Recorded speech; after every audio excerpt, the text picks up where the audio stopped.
মায়া জিনিসটা বড়ই বেহায়া।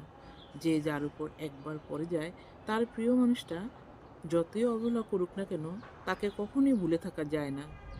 মায়া ঠিক ততটাই জেদি যতটা স্মৃতি। যতই দূরে থাকার চেষ্টা করো, রাতের নিস্তব্ধতায় ঠিক সেই মানুষটাকেই মনে পড়ে। স্বামীর থেকে আপন এই পৃথিবীতে আর কেউ হয় না। মেয়েরা সবার বোঝা হলেও স্বামীর জন্য বোঝা হয় না। একটা মেয়ে বাবার ঘরে বিয়ের উপযুক্ত হলে একটা সময় নিজের বাবাও বোঝা মনে করে। কিন্তু স্বামী নামক মানুষটা দিনরাত কঠোর পরিশ্রম করে স্ত্রীকে সুখে রাখার চেষ্টা করে, কিন্তু কখনো স্বামীর বোঝা মনে করে না। কি আজব দুনিয়া!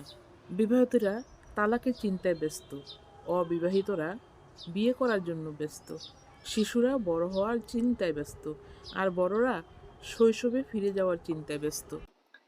চাকরিজীবীরা কাজের চাপে পেরেশান, অথচ বেকাররা সেই চাকরি খুঁজে বেড়াচ্ছে।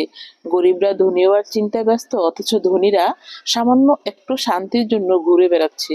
জনপ্রিয় ব্যক্তিরা লুকানোর চিন্তায় ব্যস্ত, অথচ সাধারণ মানুষ সেই জনপ্রিয় ব্যক্তি হওয়ার জন্যই চেষ্টা করছে। আসলে প্রকৃত শান্তি কি সে কেউ জানে না। অর্থাৎ আমি বলতে চাচ্ছি, আসলে সৃষ্টিকর্তা যতটুকু দিয়েছেন ঠিক ততটুকু নিয়েই সুখে থাকার চেষ্টা করুন। বন্ধুরা, তোমরা যে যেখান থেকে আমার ভিডিও দেখছো ও কথা শুনছো, আমার ভিডিও ও কথা তোমাদের কাছে কেমন লাগলো কমেন্ট করে জানাতে ভুলবে না কিন্তু। যদি ভালো লেগে থাকে লাইক কমেন্ট শেয়ার করবে, ফলো দিয়ে পাশে রাখবে। বন্ধুরা, আমি এত কষ্ট করে ভিডিও তৈরি করি, কিন্তু যখন দেখি আমার ভিডিওতে তোমরা অনেক সুন্দর সুন্দর কমেন্ট করো, আমাকে ভালোবাসার ফুল দাও, তখন আমার কাছে এত আনন্দ লাগে, আমার সব কষ্ট আর কষ্ট থাকে না, মনে হয় যেন শান্তির নীড়ে পরিণত হয়।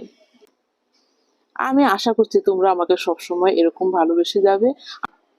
এই প্ল্যাটফর্মে আমি এতটুকু অগ্রসর হতে পেরেছি শুধু তোমাদের ভালোবাসার জন্য।